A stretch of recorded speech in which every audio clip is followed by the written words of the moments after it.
Now it's time to tune into Folkways FM for April 2022's Almanac. I've been informed the ship is currently somewhere in the Irish Sea. Let's try and pick them up.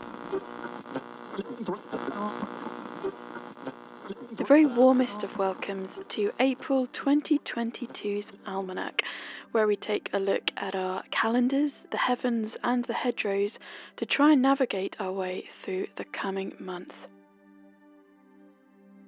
Firstly, let's kick things off with a poem. This is Spring by Gerard Manley Hopkins. Nothing is so beautiful as spring, when weeds in wheels shoot long and lovely and lush. Thrush's eggs look little low heavens, and thrush through the echoing timber does so rinse and ring the ear. It strikes like lightnings to hear him sing. The glassy pear tree leaves and blooms, they brush the descending blue. That blue is all in a rush, with richness the racing lambs too have fair their fling. What is all this juice and all this joy? April, known as Mensis Aprilis in Latin, you'll often get told that the name Aprilis comes from an association with Aphrodite or Venus. For example, Ovid associates April with the goddess. It may also derive from aperir, to open, since this was the month that fruits and flowers blossomed. In Irish it is Abron, which is borrowing from Aprilis, as is the Welsh Ebrilith. In Scots Gaelic it is Ingiplín, which means pudding month. This may have been a reference to the using up of the final winter stock to make puddings in the traditional sense of the word, which is probably less delicious than you might think. In Manx Gaelic it is Averil or Jerry Are, which means the end of spring. Before we cast our eyes up to the heavens, let's have a quick leaf through our calendars.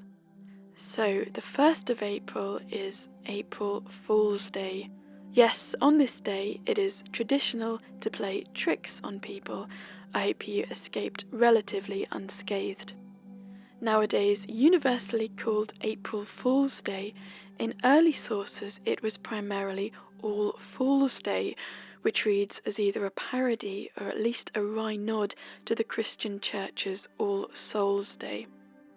The earliest mention appears to be by John Aubrey in around 1686, who writes, "Fool's Holy Day, we observe it on the 1st of April." Before we go any further, I did want to ask you, have you ever seen the white lions being washed in the Tower of London? So in March 1860, a vast multitude of people received cards through the post inviting them to witness that very thing. According to Robert Chambers in his 1864 Book of Days, the cards read, "Tower of London, admit the bearer and friend to view the annual ceremony of washing the white lions. Sunday, April the 1st, 1860, admission only at the White Gate." Of course, attendees should have looked a little harder at the April 1st part of the invite. The trick is said to have been hugely successful, with cabs rattling around Tower Hill all that Sunday morning, vainly endeavouring to discover this White Gate. There's something quite delightful about that, and interestingly, the account has been connected to various different years, thus obtaining a type of mythic status with, quote, "washing lions in the tower," now a saying which essentially means something is a massive waste of time. As Steve Roud writes, poor old apprentices in various occupations were particularly likely to be targeted on April Fools, and they could be sent to fetch such items as straight hooks, left-handed screwdrivers, or striped paint. Of course, we note that the foolish nature of the day is seen in plenty of other festivals too. We have shades of this in May Day or Beltane, where tricks were played, as well as Twelfth Night in January, and general Yuletide Lord of Misrule shenanigans, and of course Halloween, which although now mainly revolves around trick-or-treating, traditionally had a hugely subversive streak where the usual societal norms were briefly suspended. It's clear to me that societies demonstrably need this type of pressure valve, release from the restrictions of the everyday that allow order to ensue. It's actually very clever to give these windows a strict beginning and end time, as we see here. Thus, when the clock strikes, it is over. For April Fools, that time is 12 noon, making the frivolity fairly short-lived. This clearly wasn't working well enough for P.H. Ditchfield, who, after discussing April Fools in his work Old English Customs, haughtily concludes, "If only fools and folly could be confined to this brief period." Fair enough, mate.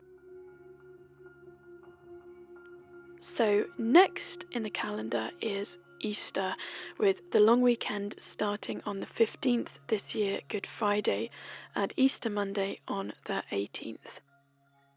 At this time, the humble egg must surely be one of the most ubiquitous symbols representing new life incoming.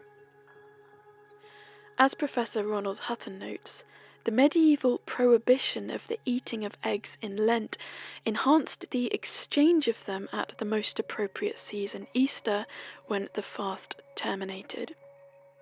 Today, Lent or no Lent, the egg remains central to our notion of spring and also of better times ahead. We paint them, decorate them, go on extravagant hunts for them, and of course, chocolate companies make a killing from our continued connection with this symbolism. Do you remember last month we noted many customs throughout the year evolved from people going from door to door and essentially asking for scraps of food? Well, roll up, as it's the Easter edition now. Large parish feasts were often held to help feed the poor, and children were sent out to rustle up some grub. As you were minding your own business one day, you might have heard from outside your door, "Herrings, herrings, white and red, 10 a penny, Lent is dead, rise dame and give an egg." If you acquiesced, you were super popular, but if not, you were berated in rhyme, then your door latch might be cut and the keyhole filled with dirt. This begging gradually developed into a more sophisticated form, and by the end of the 18th century in the north of England had morphed into young men grotesquely dressed, led by a fiddler. Now, rather than demanding, they performed for you, after which you might be inclined to, hopefully, dig deep. The practice actually survived into the 20th century, although the focus became more about getting money or booze than raising food for a festival. The performers were primarily known as peace eggers, or quite sweetly, jolly boys. If you were a lad up in the Highlands of Scotland, you didn't sing for your supper, but rather there was a custom of stealing eggs to make a pancake feast on Easter Day. For hundreds of years, there's also been the tradition of both decorating eggs and rolling them down hills. This has primarily been seen in Scotland, Northern Ireland, and Northern England. Crackin'. Finally, on the 23rd of April, it is St. George's Day, England's patron saint. George was an early Christian martyr who died in 303, and despite being England's patron saint, he never appears to have visited England and was likely a soldier in the Roman army. That cool dragon bit appears to have been stitched on later too, with its origin likely from far older stories. So surely if we accept these historical inaccuracies, this makes the figure of George obsolete, right? Well, yes and also importantly know, during the Middle Ages, the long-dead George had become an ideal of martial valour and also of selflessness, and it's this ideal that we likely think of when we see the image of the slaying of the dragon. I would argue that these images, or these ideals, as I've said, hold the real power.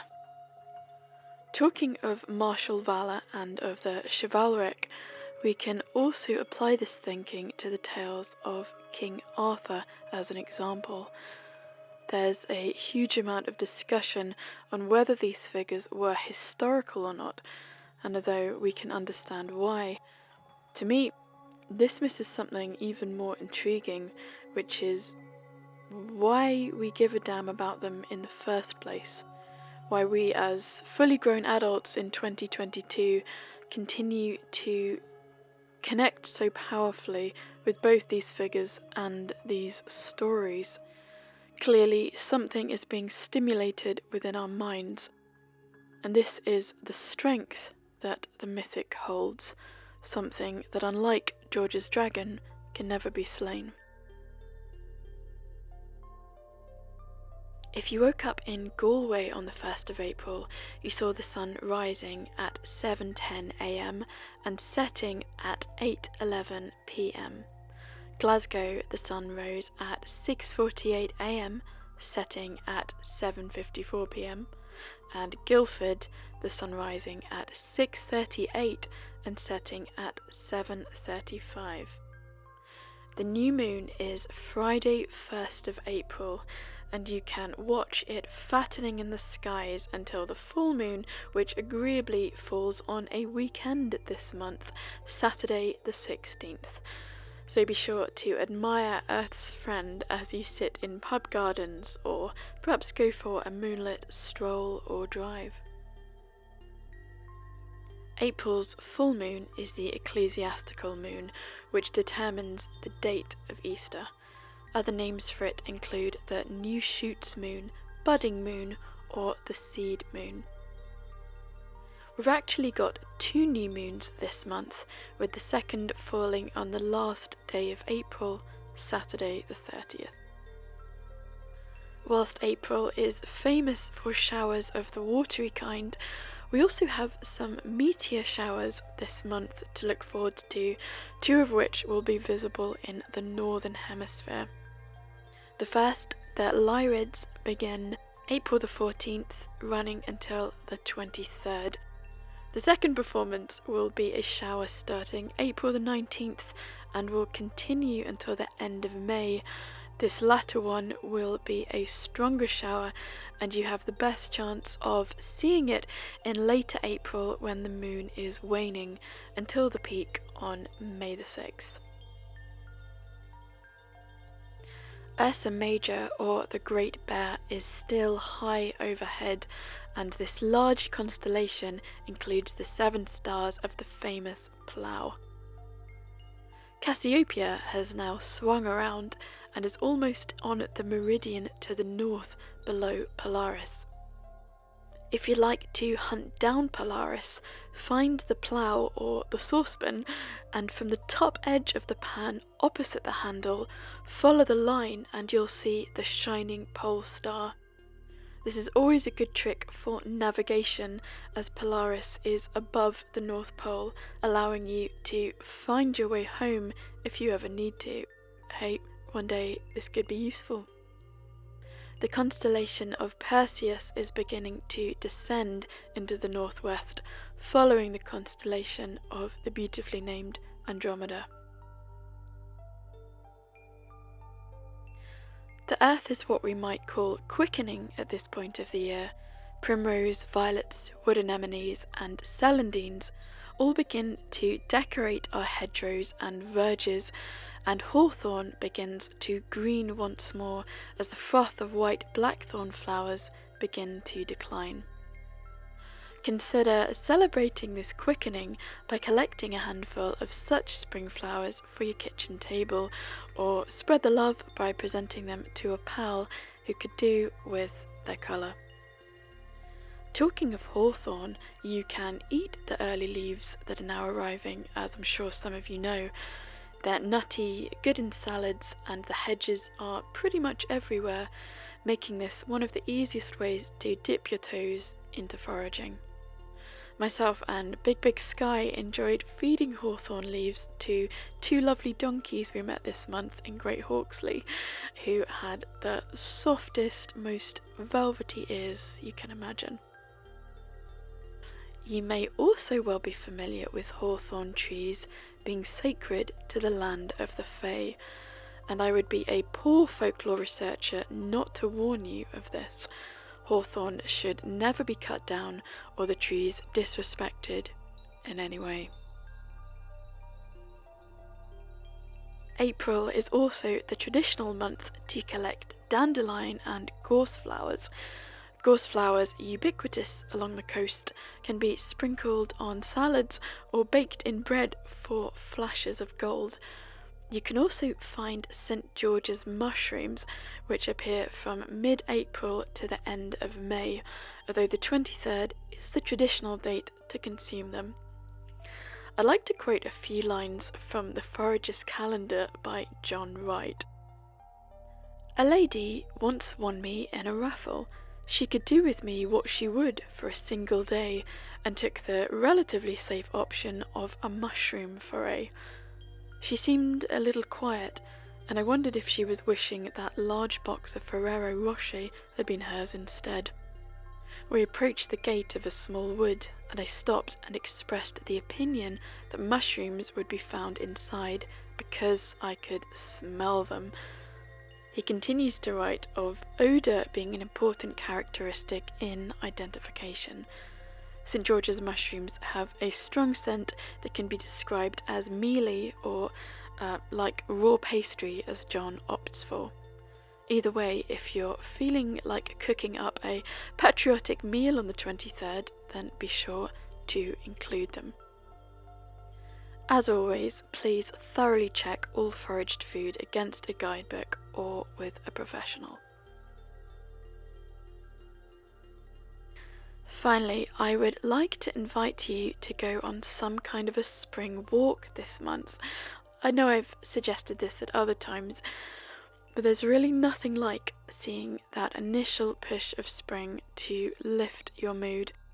Yes, the world is still a nonsensical, bizarre place to live, thus we could do with this even more. And what with the longer Easter weekend, this is the perfect time to hopefully treat yourself to a few hours away from your usual routine. Although the Almanac has mentioned spring incoming for a couple of months now, April is really the time it begins to feel real, and we start shedding our heavier winter coats. Walk a favourite old route of yours, or stick a finger on a map and see what happens, allowing the delights of spring to renew your spirit, which all of us need to do from time to time. It's now time for the next instalment of The Magic Apple Tree by Susan Hill, and as always, you'll find a link in the show notes to get yourself a copy.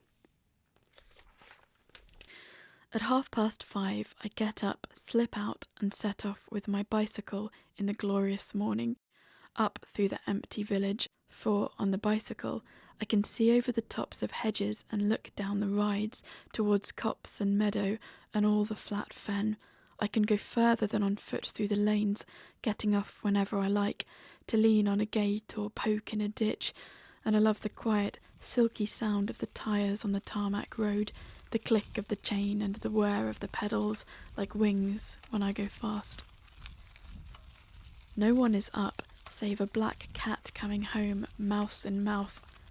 Most of the cottages, which still have thatch, wear nets, like hairnets draped over wigs and pinned down tight against the burrowings and nestings of birds. Once out beyond the last house, I can ride and look over the top of the hawthorn hedge down to the valley below, on the west side of the fen, where a mist is still hanging about in the hollows. This is one of the best views, softer and more wooded than the one from Moon Cottage, where there is so much space and sky, so much flatness. Here I see more gentle slopes, meadows dotted with clumps of trees, a line of 7 oaks across one field, like ladies in hooped skirts. And there, 5 miles off and beautiful against the sky, are the dreaming spires of Oxford, ethereal, glittering, insubstantial in the pearly, misty air of this early spring morning, and I cannot mind them.